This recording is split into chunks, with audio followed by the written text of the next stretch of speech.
A boy in a wheelchair approached the royal guard with a dream everyone said was impossible. But one unexpected moment changed everything. What happened next left his family in tears and the crowd in awe. Here's how it unfolded. But before we continue, let us know in the comments where you're watching from. Subscribe to the channel because tomorrow at the same time, we'll bring you another story of courage and discipline from the royal guards that you won't want to miss. The morning sun cast long shadows across Buckingham Palace as Catherine wheeled her 10-year-old son, Walter, toward the main gates. His eyes sparkled with an excitement that made him look younger than his years, small hands gripping the armrests of his wheelchair as he caught his first glimpse of the royal guards. "Mom, do you think they'll be as tall as they look in the pictures?" Walter's voice quivered with anticipation, drawing gentle smiles from passing tourists. His mother squeezed his shoulder softly as she navigated through the gathering crowd. "Even taller, sweetheart," Catherine replied, her voice carrying a warmth that masked years of hidden struggles. She watched as her son's face lit up at the sight of Guard William Stevens, his scarlet tunic gleaming in the morning light, bearskin cap adding to his imposing height. Walter sat up straighter in his wheelchair, unconsciously mimicking the guard's perfect posture. His eyes traced every detail of the uniform, the brass buttons catching the sunlight, the white belt crossing the crimson tunic, the ceremonial rifle held with unwavering precision. Even after the accident, even after everything changed, his dream had remained constant. Someday, somehow, he would wear that scarlet tunic. "Mom," he said, his voice carrying that mix of determination and hope that had gotten them through so many difficult days, "I want to get closer. Please." His eyes never left the guard's immaculate uniform, studying every detail as if committing it to memory. Catherine hesitated for just a moment, then nodded. Sometimes, she knew, the best thing a mother could do was let go just a little bit. As she watched her son wheel himself forward with practiced determination, she couldn't help but notice how his back straightened, how his movements became more precise, as if the very presence of the royal guard called forth something stronger in him. A small group of tourists had gathered nearby, their attention drawn by Walter's earnest fascination with the guard. An elderly woman with kind eyes touched Catherine's arm gently. "Your son," she said softly. "He seems to have such a deep respect for the guards. It's rare to see in one so young." Catherine's eyes never left Walter as she spoke, watching him position his wheelchair with careful precision at a respectful distance from Guard Stevens. "He's dreamed of becoming a royal guard since he was old enough to walk," she began, her voice catching slightly on the last word. "Before the accident." Several tourists moved closer, drawn by the emotion in her voice. Catherine rarely spoke about that day, but something about this moment, watching her son's unwavering determination, loosened the words she usually kept locked away. "It was just an ordinary Sunday," she continued, her voice barely above a whisper. "Walter was playing in the park, showing his friends how royal guards march. He'd been practicing for weeks, getting the timing perfect." She paused, drawing a deep breath. The driver was texting, didn't see him until it was too late. A collective murmur of sympathy rose from the small crowd. Catherine's hands clasped together, knuckles white with remembered fear. The doctors said it was a miracle he survived at all. The spinal nerve damage was severe. They told us. Her voice broke slightly. They told us he would never walk again. The elderly woman squeezed Catherine's arm supportively as she continued. His father couldn't handle it. The responsibilities, the medical bills, the constant care Walter needed. One morning he just left. Said he needed a fresh start, a new life. The bitterness in her voice was overwhelmed by a deeper strength. But Walter never lost his spirit. Even in the hospital, he would ask the nurses to position his bed so he could practice his salutes. She watched as Walter adjusted his position slightly, his movements showing the same precision he'd always admired in the royal guards. Every night before bed, he still stands at attention in his wheelchair, as straight as he can manage. Says a royal guard never slouches, no matter what. The crowd had grown larger, their own cameras and tourist maps forgotten as they listened to Catherine's story. A young father held his daughter closer, his own eyes glistening with emotion. "The other children at school," Catherine continued, her voice strengthening with pride. They tried to tease him at first, said he couldn't be a royal guard from a wheelchair. But Walter just smiled and told them that a true guard's strength comes from the heart, not the legs. She smiled softly, remembering countless evenings spent watching documentaries about Buckingham Palace, Walter insisting on rewinding certain parts again and again until he could perfectly mimic every movement, every gesture. He's memorized every detail of their uniforms, every step of their drills. Sometimes I'll find him in his room late at night, practicing their precise head turns in the mirror. The elderly woman dabbed at her eyes with a handkerchief. "Such determination in one so young," she murmured. "And you've raised him alone all this time?" Catherine nodded, her chin lifting slightly. "A mother's love doesn't need backup," she said firmly. "Every time I see him challenge his limitations, push against what the doctors said was impossible, it gives me strength too. He's taught me more about courage than I could ever teach him." She watched as Walter's hand moved to his temple in a perfect salute, his posture military straight despite his wheelchair. "This visit," she said softly, "it's been his dream for so long. He saved every birthday pound, counted down the days, said he needed to see the real guards up close, to learn from them directly." The morning sun had risen higher, casting Walter's shadow alongside that of Guard Stevens, one small and seated, one tall and standing, but both somehow equally dignified in their own way. Walter wheeled himself closer to Guard Stevens, each movement measured and respectful. The guard maintained his forward gaze, but his ears caught every word of Catherine's story that had drifted across the courtyard. Each detail struck a chord deep within him, awakening memories he'd tried so hard to suppress. His own son, James, would have been about Walter's age now. The thought came unbidden, as it always did during his quieter moments on duty. Images flashed through his mind. A small boy's bedroom walls covered with pictures of royal guards, a child's voice begging, "Daddy, just one more story about the palace." But James would never grow up to hear those stories. One rainy night, one missed bedtime due to guard duty, one tragic accident, and his whole world had shattered. His wife's last words still echoed in his ears. What kind of father chooses duty over his own son? She'd left the next day, leaving behind a house full of ghosts and a man drowning in guilt. Now, as he stood rigid in his ceremonial uniform, another young boy's voice pulled at his heart. "Excuse me, sir." Walter's voice was clear and strong, carrying the same respect he'd practiced countless times in front of his mirror at home. "I hope it's okay that I'm a bit closer than the others. I want to learn everything I can about being a royal guard." Guard Stevens maintained his stance, but something shifted inside him. The boy's wheelchair was indeed closer than protocol typically allowed, but there was nothing challenging or disrespectful in his presence. Instead, there was an earnestness that reminded him painfully of James. "I've been practicing," Walter continued, his voice dropping to a more confidential tone. "Mom says I can't do the march, but I've got the head turns perfect. 70 degrees exactly, just like in the training manual. Did you know it takes 3 hours to get your uniform ready each morning?" A slight breeze carried the scent of approaching rain, ruffling the fur of Stevens's bearskin cap.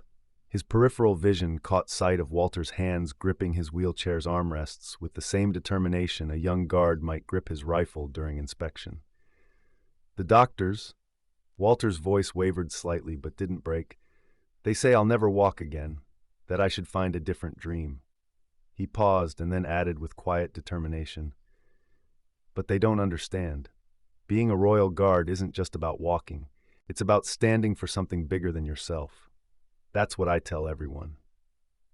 Guard Stevens felt a single tear form in the corner of his eye. Protocol demanded it remain unshed, but the moisture blurred his vision momentarily.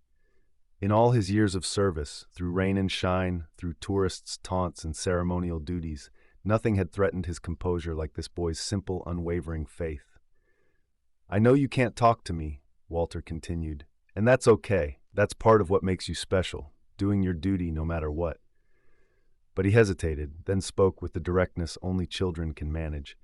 "I wanted you to know that someday, somehow, I'll stand beside you, even if the doctors say it's impossible." The tear trembled, threatening to fall. Stevens blinked it back, maintaining his statue-like pose even as his heart thundered in his chest.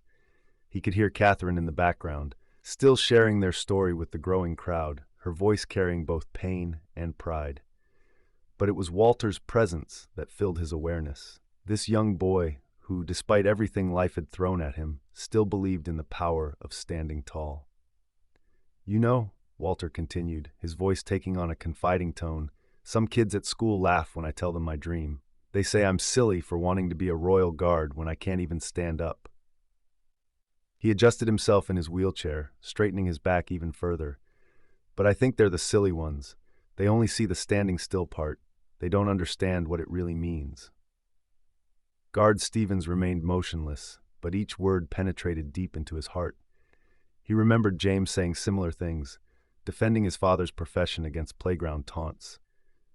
The memory stung like a fresh wound. "My dad," Walter's voice grew quieter, meant only for the guard's ears. "He left because he said taking care of me was too hard, that some things are impossible to fix." There was no self-pity in his voice, only a simple statement of fact. "But I think he just didn't understand about being strong. Not like you do. Not like Mom does." A drop of rain fell, landing on Stevens's cheek, mixing with the tear he couldn't quite contain. In his peripheral vision, he could see Walter's reflection in his polished boots, small, determined, unbreakable. "Sometimes at night," Walter continued, "when my legs hurt really bad, I think about standing here like you. Perfect posture, perfect control, perfect dignity. It helps me be brave. Mom doesn't know, but I can feel little tingles sometimes. The doctors say it's just phantom sensations, that I shouldn't get my hopes up. But I think—" He paused, choosing his words carefully. "I think sometimes you have to believe in impossible things to make them possible." Stevens felt his throat tighten. How many nights had he stood guard, carrying the weight of his own impossible loss? How many times had he wished for one more chance to hold his son, to explain why duty mattered, to make things right? "I brought something to show you," Walter said, reaching into his pocket with careful movements. He withdrew a worn photograph, holding it up. "This is me before the accident. I was practicing the guard's march in our backyard. Mom took the picture right before." His voice trailed off momentarily before regaining strength. "I keep it to remind me who I am, not who people say I have to be." The photograph trembled slightly in Walter's hand. A sunny day, a young boy in makeshift uniform standing proudly at attention. Stevens couldn't turn to look directly, but the image reflected in his peripheral vision sent another tear rolling down his cheek. "The hardest part isn't the wheelchair," Walter confided, tucking the photo away carefully. "It's when people look at you with pity, like you're less than whole. But when I see you standing here, I remember that real strength isn't in legs or arms, it's in here." He touched his chest over his heart. "That's what I want to guard someday, not just a palace, but everything it stands for." Catherine's voice still carried from the crowd behind them, but Walter seemed to exist in his own world, sharing his deepest thoughts with the silent guard who somehow felt safer than any other confidant. "Can I tell you a secret?" Walter's voice softened, as if he were sharing something sacred. "Sometimes when I'm alone, I imagine myself standing up, just for a moment. The doctors say it's unlikely that I should be careful, but deep down, I believe that if I could stand, even for a second, it would change everything." He paused, a spark of hope flickering in his eyes. "And today feels different. I think this could be the day." Stephen's heart raced beneath his immaculate uniform. Every instinct, every fatherly impulse screamed at him to break protocol, to tell this brave young boy that nothing was impossible, that dreams don't die in wheelchairs or rainy accidents or abandoned homes. But duty held him still, even as another tear traced its way down his cheek. "You're crying," Walter observed softly, without judgment. "Mom says real soldiers cry too, they just know when and why it matters." He took a deep breath. "I think today matters, would you?" His voice wavered slightly. "Would you watch me try? Just once? I know you can't help or move, but having you here, it makes me feel stronger." Walter planted his hands firmly on his wheelchair's armrests, his small fingers gripping the metal with determined strength. The crowd behind him had fallen silent, Catherine's story trailing off as she noticed her son's unusual posture. The morning air seemed to hold its breath. "Mom," Walter called out, his voice steady despite the trembling in his arms. "I need to try something. Please don't stop me." There was a quiet authority in his voice that Catherine had never heard before, the voice of someone who had made a life-changing decision. "Walter, honey." Catherine's voice shook with concern as she started forward. "Be careful. You know what the doctors said about—" "I know, Mom," he interrupted gently, never taking his eyes off the guard before him. "But sometimes you have to believe in something bigger than what doctors say." His arms tensed as he began to push himself upward. "Guard Stevens is going to watch over me. Nothing bad can happen when a royal guard is watching." The muscles in Walter's arms strained with effort, veins standing out on his small forearms as he pushed against the wheelchair's armrests. Years of physical therapy had strengthened his upper body, but this was different. This wasn't just exercise. This was a moment of truth. Catherine stood frozen, her hands pressed to her mouth, torn between eternal instinct to protect and the understanding that some moments in life must be faced alone. The crowd around her had grown absolutely still, many holding their breath without realizing it. Sweat beaded on Walter's forehead as he continued his struggle upward. His legs, dormant for so long, trembled slightly, whether from effort or just spasms, no one could tell. But his face showed no pain, only intense concentration. The doctors, Walter spoke through gritted teeth, still rising millimeter by millimeter, they said the nerve damage was permanent, that the signals couldn't get through anymore. His voice carried clearly in the silent courtyard. But they didn't know about Royal Guard signals, did they? A small sound escaped Catherine's throat, somewhere between a sob and a laugh. Her son's determination, his unshakable spirit, never ceased to amaze her. Even now, attempting the impossible, he maintained that special mix of courage and innocence that had carried him through the darkest days. Guard Stevens remained motionless, but his heart pounded against his scarlet tunic. Every fiber of his being wanted to reach out, to help, to protect, just as he'd failed to do for his own son. But something told him that this moment needed to unfold on its own. Walter's arms shook with effort as he reached the halfway point between sitting and standing. His face had gone pale with exertion, but his eyes remained clear and focused. "You know what they never understood?" He managed between careful breaths. "Standing isn't just about legs. It's about—" He pushed harder, gaining another inch. "It's about standing for something." A collective gasp went through the crowd as Walter's body continued to rise. Catherine took an involuntary step forward, but stopped herself. This was her son's moment, his battle, his miracle in the making.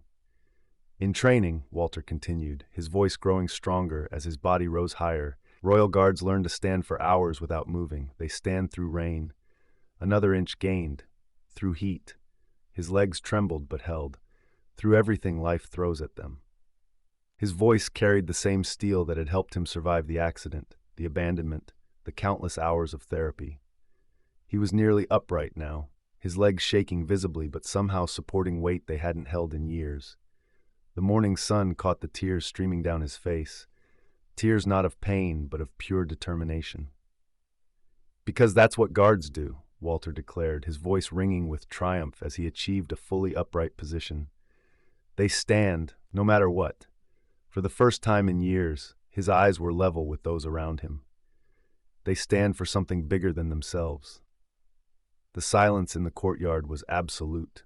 Catherine's tears fell freely, her hands clasped over her heart as she watched her son stand tall, something the finest doctors in the country had declared impossible. The elderly woman who had first spoken to her gripped her arm in support, her own eyes glistening with emotion. Walter stood there, trembling but upright, his chest heaving with effort, but his face shining with an inner light that seemed to illuminate the whole courtyard. For a moment, it didn't matter that his legs shook, that every muscle strained against gravity. He was standing, truly standing, before his hero. Then, slowly, deliberately, he began to lift his right foot. The crowd's collective intake of breath was audible as he attempted what seemed beyond impossible. Not just standing, but walking. His foot hovered inches above the ground, wavering in the air as he fought for balance. It was at this precise moment that everything began to tilt. Walter's body, having achieved one miracle, couldn't quite manage another. As his balance failed and he began to fall forward, time seemed to boff